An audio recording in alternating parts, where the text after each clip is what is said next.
एक गांव में अशित बाबू और सीता देवी अपना दो बेटा प्रधान और संतोष को लेकर साथ रहता था। अशित बाबू का अपना दो रेस्टोरेंट था जहां पर चाउमीन, मोगलाई रोल, मोमो ये सब मिलता था।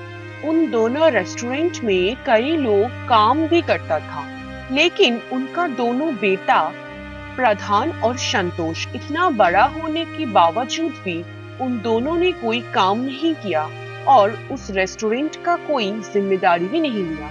वो दोनों अपना पिता का पैसों से ही अपना शौक पूरा करता था।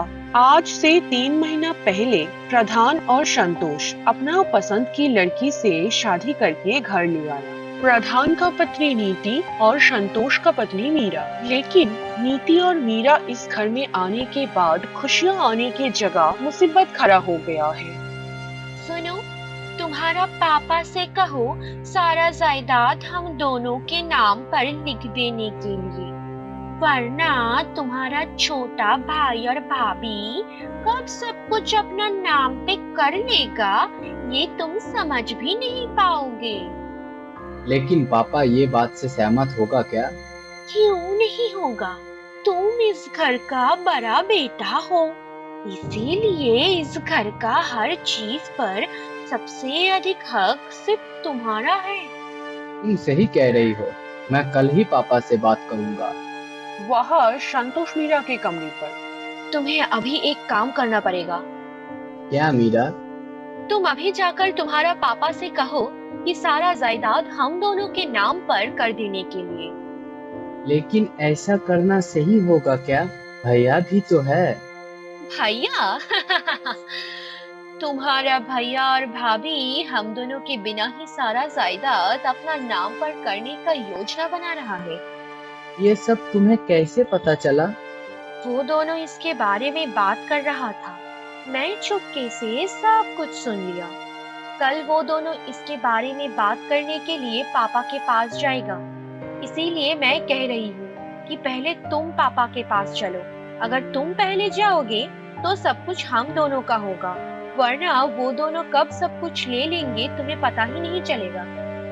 हाँ चलो, चलते हैं। अशित बाबू और सीता देवी घर में बैठे थे, तब संतोष और मीरा आया। पापा, मुझे तुमसे कुछ बात करना है। हाँ बोलो। पापा, अब वक्त आ गया है, तुम सारा जायदाद मेरे नाम पे लिख कर दो। क्या? ये सब क्या बात कर रहा है तू? ये सब बात सुनकर प्रधान और नीति भी वहाँ आ गया। यहाँ पे घर का बड़ा बेटा होते हुए भी छोटा बेटा जायदाद लेने का बात कर रहा है। इस घर का बड़ा बेटा मैं हूँ, इसीलिए इन सभी जायदाद पर सिर्फ मेरा हक है। पापा, तुम मेरे नाम पे सब कुछ कर दो। उन सबका दिमाग तो ठीक है ना? अब जायदाद के बारे में क्यों बात कर रहे हो तुम सब? मैं सही वक्त आने पर सबको सब कुछ दे दूंगा। नहीं नहीं, संतोष आकर जब तुम्हें ये बात कह दिया है तो वो जरूर कुछ ना कुछ सोचेगा और सारा जायदाद अपने नाम पे कर लेगा। भैया, अगर मैं आकर ये नहीं बोलता तो कल सुबह तुम ही आकर पापा से इसके बारे में बात करते, इसीलिए मैं पहले आकर बोल दिया। तुझे कैसे पता चला? क्यों? तुम तो भाभी के साथ इसके बारे में बात कर रहा था। मीरा तो सब कुछ सुन लिया है। क्या तू छुपकर हमारा बात सुन रही थी? मैं तेरे जैसे बेशर्म लड़की कभी नहीं देखी। मैंने सही किया सुनकर, वरना तुम दोनों का इतना सुंदर बातें कैसे पता चलता? मैं बड़ा बेटा हूँ, इसलिए सब कुछ मेरा होगा। क्यों? मैं भी इस घर का ही बेटा हूँ, तो सब कुछ मेरा होगा। नहीं, मेरा होगा। चुप हो जाओ तुम सब, हर दिन कुछ ना कुछ लेकर झगड़ते रहते हो और तुम सबको जायदाद के लालच इतना हो गया है कि आज ये लेकर भी आपस में झगड़ रहे हो। मैं मेरा दो रेस्टोरेंट तुम दोनों भाइयों में बांट दूंगा और घर का सारा जायदाद दो हिस्सों में बांटा जाएगा। ये मेरा आखिरी फैसला है। एक हफ्ते के अंदर ही अशित बाबू उनका बात मुताबिक काम किया। फिर दोनों बेटा और बहू अपना सारा जायदाद लेकर इस घर से चला गया। हम दोनों का इतना उम्र हो जाने के बावजूद भी इस परिवार को एक साथ नहीं रख पाया। हाँ, तुम सही कहा सीता। मैं तो सोच ही नहीं पा रहा हूँ कि हमारा बेटा इतना लालची बन गया है। ये बात होते हुए ही एक आदमी घर के अंदर आया। अरे कौन हो आप? बिन बताए घर के अंदर क्यों आए हैं? आप दोनों ये घर से निकल जाइए। एक तो आप बिन बताए घर के अंदर आ गए हैं, फिर ये सब क्या बात कर रहे हैं? मैं सही कह रहा हूँ, ये घर अब मेरा है, इसीलिए आप दोनों जल्दी यहाँ से चला जाइए। अब आप ज्यादा बोल रहे हैं। मैं क्यों ज्यादा बात करूँगा? आपका दोनों बेटा ये घर मुझे भेज दिया है। आप ये सब क्या बोल रहे हैं? ये कभी नहीं हो सकता। तभी प्रधान और संतोष इस घर में आया। देख बेटा, ये आदमी हम दोनों को क्या कह रहा है? ये सच कह रहा है। ये घर हम दोनों बेच दिया है। हम सब ये घर छोड़ दिया है। इस पुराने घर को रख देने से क्या होगा, इसीलिए घर को बेच दिया है। सब कुछ तो तुम दोनों को दे दिया था, फिर भी तुम दोनों हमारा अंतिम जिंदगी के बारे में नहीं सोचा। अब मैं और तुम्हारा माँ कहाँ जाऊंगा? पापा, तुम मेरे पास चले आओ। तुम ही मेरा रेस्टोरेंट का देखभाल करोगे। नहीं पापा, तुम मेरे साथ आओ, मेरा रेस्टोरेंट का देखभाल करोगे। प्यार से नहीं, तुम दोनों काम नहीं करोगे। इसी वजह से अपने फायदे के लिए पापा को ले जाना चाहते हो रेस्टोरेंट चलाने के लिए। हम दोनों के नसीब में यही था अपने दोनों बेटा से। कुछ देर बाद अशित बाबू सीता देवी को लेकर निकल गया। सड़क में चलते चलते सीता, मैंने जिंदगी में जो कुछ भी कमाया था सब कुछ दोनों बेटों को दे दिया, लेकिन इसके अलावा मैं खुद घर पर कुछ पैसा जमा करके रखा था। बाहर आने से पहले घर से वो पैसा लेकर आया हूँ। इससे 1 महीने तक किराए के मकान में रह सकता हूँ, लेकिन फिर क्या होगा? ठीक है, पहले तो चलो, फिर सोचूंगी क्या किया जा सकता है। अशित बाबू के बात मुताबिक 1 महीने के लिए अशित बाबू और सीता देवी एक किराए के मकान पर रहने लगा। सुनो ना, घर से निकालने से पहले मैं मेरी कुछ गहने लेकर आई थी। ये गहने देकर बैंक से लोन लेने से कैसा होगा? Bank loan? लेकिन क्यों? क्योंकि मैं सोच रही हूँ फिर पहले के तरह हम दोनों एक नई शुरुआत करूंगी। तुम कौन सा नया शुरुआत के बारे में बोल रहे हो सीता? तुम्हें याद है कई साल पहले जब इस गांव में एक भी रेस्टोरेंट नहीं था, तब हम दोनों ही पहले इंसान थे जो पैसों की कमी लेकर भी सारा खाना बनाकर ठेले में लेकर बेचता था। हाँ, क्यों नहीं याद रहेगा। वो दिन भी बहुत रंगीन था। लेकिन हाँ, तुम ये सब खाना नहीं बनाती तो आज उस ठेले से रेस्टोरेंट का सफर आसान नहीं होता। लेकिन देखो, आज हमारे पास सब कुछ होकर भी कुछ नहीं है। हाँ, हमारे पास तब भी कुछ नहीं था और आज भी कुछ नहीं है।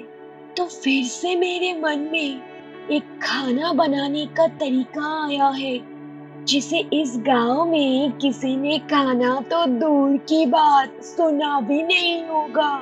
ऐसा क्या खाना बनाने का तरीका सोच लिया है तुम सीता? चाउमीन मोमो। ये कैसे होता है? कई लोग चाउमीन खाता है और कई लोग मोमोस भी खाता है, लेकिन मैं मोमो के अंदर साधारण स्टफिंग की जगह चाउमीन का स्टफिंग डालूंगी जो खाने में बहुत स्वादिष्ट होगा और इसका नाम होगा चाउमीन मोमो। वाह, ये तो बहुत बढ़िया तरीका है।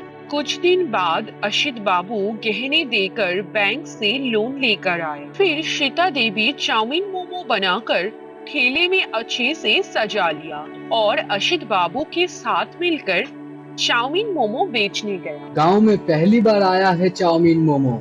आओ आओ, सभी लोग आओ, आकर चाउमीन मोमो खाकर जाओ। ये सुनकर धीरे धीरे ग्राहक जमा होने लगा। अरे, ये कैसा खाना है और इस चाउमीन मोमो का कीमत कितना है? एक बार खाओगे तो बार बार आओगे। 25 का 5 चाउमीन मोमो। ठीक है, तो फिर यार सब लोगों को एक प्लेट करके दे दो। हाँ जरूर। सभी ग्राहक ये चाउमीन मोमो खाकर बहुत खुश हो गया। अरे चाउमीन मोमो इतना स्वादिष्ट होता है, ऐसा खाना तो मैं पहली बार खाया हूँ। मैं ये चाउमीन मोमो खाने के लिए रोज आऊंगा। ये चाउमीन मोमो खाने के लिए बहुत सारा ग्राहक आना शुरू किया और वहाँ प्रधान ने अधिक लाभ कमाने के लिए अपना रेस्टोरेंट में सभी खाना का कीमत बढ़ा दिया था। इसलिए सब लोग संतोष के रेस्टोरेंट पर आने लगा। ऐसे ही एक दिन संतोष के रेस्टोरेंट पर अरे और तो उस रेस्टोरेंट पे नहीं जा सकता हूँ। आप सही कह रहे हो, अचानक कीमत इतना बढ़ गया है कि वहाँ पे खाना हम जैसा लोगों के लिए बस की बात नहीं है। ये तो अच्छा ही है कि इस रेस्टोरेंट का कीमत पहले जैसा ही है, इसीलिए हम सब यहाँ आ सकता हूँ। आप दोनों कौन सा रेस्टोरेंट के बारे में बात कर रहे हो? अरे वो प्रधान भैया का रेस्टोरेंट। ये सुनकर उस दिन ही संतोष घर लौटकर मीरा के साथ मीरा, तुम्हें पता है भैया को रेस्टोरेंट के हिस्सा मिलने के बाद भी वो कुछ भी नहीं कर पाया। तुम ऐसा बात क्यों कर रहे हो? भैया ने अपना रेस्टोरेंट का सभी खाना का कीमत इतना बढ़ा दिया है कि सभी लोग अब मेरा रेस्टोरेंट में खाना खाने के लिए आ रहा है। वाह, ये तो अच्छा बात है। जब सब लोग तुम्हारे रेस्टोरेंट में आ रहा है तो एक काम करो, तुम सभी खाना का कीमत प्रधान भैया से भी दुगना कर दो ताकि हम दोनों को बहुत सारा पैसा मिल सके, बहुत सारा। तुम सही कह रही हो, मैंने तो ऐसा नहीं सोचा था। ये बात मुताबिक संतोष ने अपना रेस्टोरेंट का सभी खाना का कीमत बढ़ा दिया, इसलिए यहाँ पर भी बहुत कम लोग आने लगा। असित बाबू, गांव के सभी लोग तो ये चाउमीन मोमो खा रहा है, अब बैठने का इंतजाम कीजिए, मतलब एक रेस्टोरेंट बनाने का बंदोबस्त कीजिए, और भी ज्यादा लोग होंगे यहाँ पर। हाँ भैया, आप सही कह रहे हो। अशित बाबू और श्वेता देवी का चाउमीन मोमो इतना अच्छा बिक रहा था कि उन दोनों मिलकर एक अच्छा रेस्टोरेंट खोल लिया और एक अच्छा सा मकान भी बनाया। और वहाँ पे काम नहीं करने वाला प्रधान और संतोष का रेस्टोरेंट बंद होने के बाद बैठ कर खाने के लिए सारा पैसा भी खत्म होने लगा। हमने बहुत बड़ा गलती कर दिया है। अगर हमने पापा की तरह सही तरीके से रेस्टोरेंट चलाया होता तो शायद ये दिन नहीं देखना पड़ता। तुम सही कह रहे हो। चलो हम सब मिलकर एक साथ अपने गलतियों को पापा के सामने स्वीकार कर लेता हूँ। प्रधान, संतोष, मीरा, नीति सब अपना गलती का एहसास होने के बाद एक साथ मिलकर अशित बाबू और श्वेता देवी के पास आया। तुम सब फिर चला आया ये रेस्टोरेंट का हिस्सा मांगने के लिए? नहीं, मैं वो गलती दोबारा नहीं करूँगा। अभी के अभी मेरे घर से निकल जाओ। नहीं पापा, हम लोग हिस्सा मांगने के लिए नहीं आया हूँ। हम सबको अपना गलती का एहसास हो गया है, इसीलिए तुमसे माफी मांगने के लिए आया हूँ। हाँ पापा, हमने लालच में आकर सब कुछ खो दिया है, हम सबको माफ कर दो। ठीक है, जब सबको अपना गलती का एहसास हो गया है तो उम्मीद है कि ऐसा दोबारा कभी नहीं होगा। अब से तुम सब लोग इस घर में ही सुख और शांति से रहो। अब दो पुराने रेस्टोरेंट का भी शुरुआत हुआ चाउमीन मोमो के साथ। प्रधान और संतोष अब इस काम में अपना पिता को ईमानदारी से मदद करता था। तब से इस परिवार का सभी लोग सुख और शांति से रहने लगा।